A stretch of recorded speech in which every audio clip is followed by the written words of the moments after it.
એ અક્ષય પાત્રમાંથી આવે છે. હું તમને આજે પોષણ છે એની વિશે સમજાવીશ. જે તમે બહારના ફૂડ પેકેટ ખાઓ છો તો એનાથી શું થાય, બરાબર? જમતી પહેલા શું ધ્યાન રાખવું જોઈએ એ બધું. અક્ષય પાત્રની શરૂઆત છે વર્ષ 2000માંથી આવે છે. અત્યારે કયું સાલ ચાલે છે? 2025. બરાબર, તો 25 વર્ષ થઈ ગયા અક્ષય પાત્રને. આજે ફોટો દેખાય છે તમને?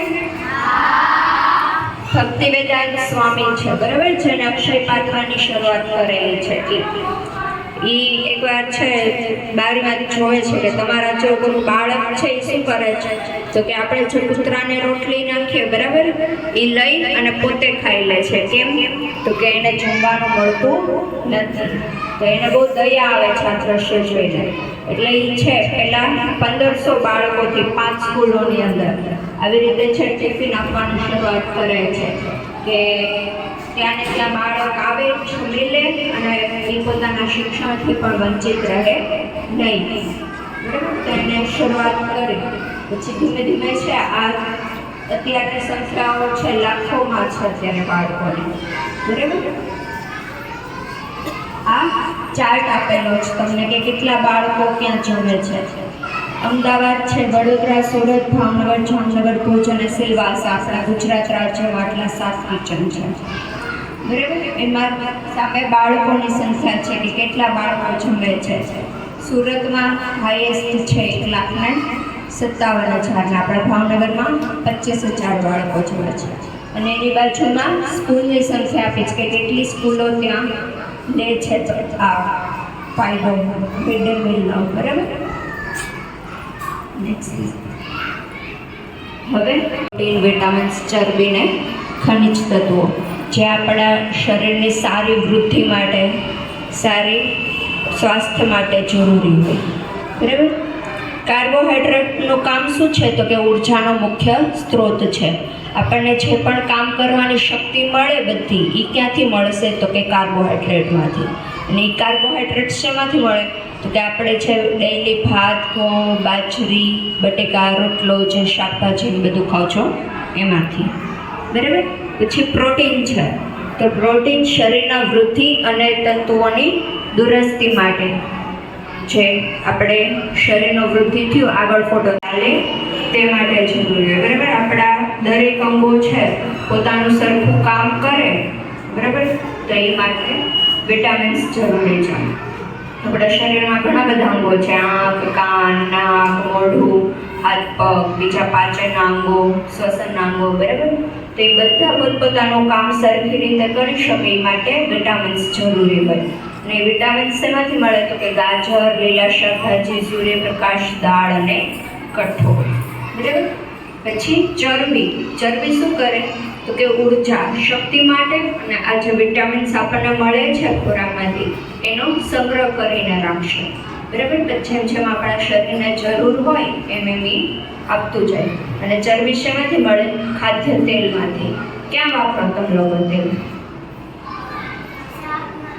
શાક વઘારવામાં છે, દાળ વઘારવામાં, રોટલી ભાખરી બનાવવામાં. બરાબર, તો એમાંથી ચરબી મળી રહે તમને. પછી ખનિજ તત્વો, તો હાડકાં, દાંત મજબૂતી માટે અને લોહીની બનાવટ માટે. આપણે છે અત્યારે કોઈને વાગ્યું થોડું ઘણું, બરાબર, તો હાડકું છે એ ભાંગી જાય છે નહીં. કેમ તો કે આપણા હાડકાં છે એ મજબૂત છે.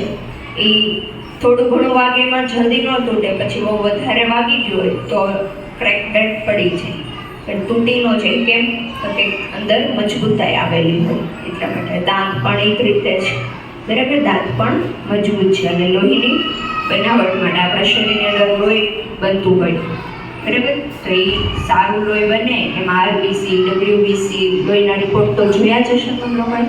બરાબર, તો એ સરખી રીતે સરખી માત્રામાં બને એ માટે ખનિજ તત્વો જરૂરી હોય. અને ખનિજ તત્વો શેમાંથી મળે તો કે પાલક, ચણા અને મીઠું. ઓવરઓલ જે બધું ન્યુટ્રિશન છે તમે લોકો જે ડેઈલી જમો છો ને, દાળ, ભાત, શાક, રોટલી, એમાંથી મળે. બરાબર, આપણે ડેઈલી છે એકાદું કઠોળ ખાવું જોઈએ સવારે, બપોરે છે તમે લોકો લીલા શાકભાજી ખાઓ. ફૂડ પેકેટ્સ છે એમાંથી કંઈ આપણને ન્યુટ્રિશન મળે નહીં. તમને લોકોને થોડી વાર છે જીભને સારો ટેસ્ટ આપે પીઝા બર્ગર, પણ એમાં કાંઈ છે ન્યુટ્રિશન મળે નહીં. એ છે આપણા શરીરમાં ઘણા બધા રોગો કરે.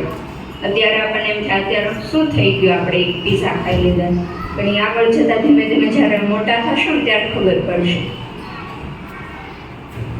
હવે જે બહારના ફૂડ પેકેટ્સ ખાઓ છો બરાબર, તો એ તમને પોષણ આપશે નહીં. તો શું થશે? શરીરમાં કુપોષણ આવશે, સરખું પોષિત શરીર બનશે નહીં. અને જો કુપોષણ હોય તો કેવા રોગો થાય? ટીબી છે, લોહીની ઉણપ, લોહી બનશે નહીં શરીરમાં. લોહી ન બને શું થાય? તમને ચક્કર આવે, તાવ આવી જાય, તમારી જે રોગો સામે લડવાની શક્તિ છે, ઇમ્યુન સિસ્ટમ એ ડાઉન થઈ જશે બરાબર. પછી સુકોરો, શરીર છે સુકાઈ જાય, કંઈ શરીરમાં વજન વધે નહીં. પછી શરીરનો વિકાસ અટકી જવું, ઉંમર વધતી જાય પણ છે શરીરનો વિકાસ થાય નહીં, હાઈટ નાની રહી જાય, વજનમાં વધારે કંઈ થાય નહીં. માનસિક નબળાઈ, કંઈ કામ કરવાની શક્તિ આવે નહીં. થોડું ઘણું કામ કર્યું ત્યાં થાકી ગયા. સ્કિન પીળી થઈ જવી અને સ્નાયુઓ ઢીલા થઈ જવા. જે તમે મોટી ઉંમરના બા દાદાને જુઓ છો ક્યારે હાથ દબાવી એમના પોચા પોચા લાગે, કેમ? તો કે એમના સ્નાયુઓ છે હવે ઢીલા પડી જતા હોય એટલે. પછી આજે તમને લોકોને ડેઈલી જમવાનું આપે છે એના ફોટોસ છે બરાબર.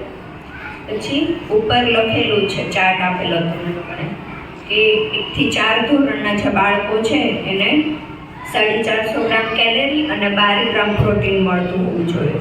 અને 5 થી જે મોટા ધોરણો છે એને 700 ગ્રામ કેલેરી અને 20 ગ્રામ પ્રોટીન. આ જે એક પ્લેટ બતાવી છે ને તમને લોકોને, એમાં એટલી કેલેરી અને પ્રોટીન રહેલું, ત્યારે તમને લોકોને આપી શકે. દર મહિને છે આ ફૂડનો ટેસ્ટિંગ થતું હોય લેબમાં. અમદાવાદ જાય છે અમારા ટેસ્ટિંગ માટે, તો ત્યાં ટેસ્ટિંગ થાય અને એ લોકો પેલું કરે કે કેટલું પ્રોટીન છે, કેટલી કેલેરી છે.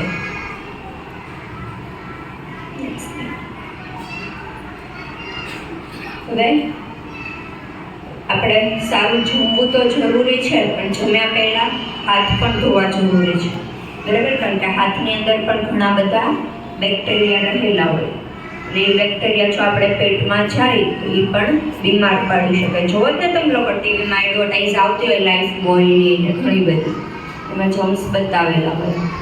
તો જમ્યા પહેલાં છે હેન્ડ વોશ પણ જરૂરી હોય. WHO છે જે વર્લ્ડ હેલ્થ ઓર્ગેનાઇઝેશન, જે છે માનવ વિકાસ અને સ્વાસ્થ્ય માટે કામ કરે, તો એ લોકોએ એક ગાઈડલાઈન આપી છે કે ક્યારે ક્યારે હેન્ડ વોશ કરવા જોઈએ ને કેવી રીતે બરાબર.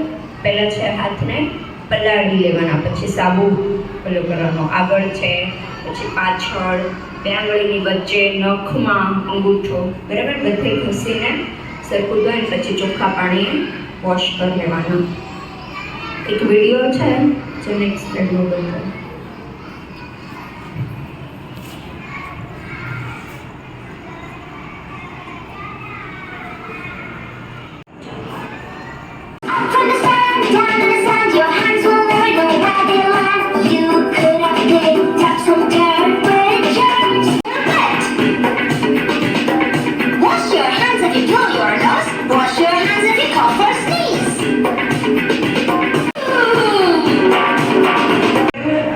મોસ્ટ ઓફ આપણે હેન્ડ વોશ કરતા રહેવા જોઈએ, કારણ કે છે બેક્ટેરિયા આપણી આજુબાજુ આપણને દેખાય નહીં. આમ હાથ જુઓ ને તમે લોકો તો ચોખ્ખા જ દેખાય. તમે લોકો આગળ જ્યારે ભણશો બરાબર, સાયન્સમાં આવે છે માઇક્રોબાયોલોજી સબ્જેક્ટ, એમાં તમને બતાવે માઇક્રોસ્કોપથી જમ્સ જુઓ ને ત્યારે ખબર પડે.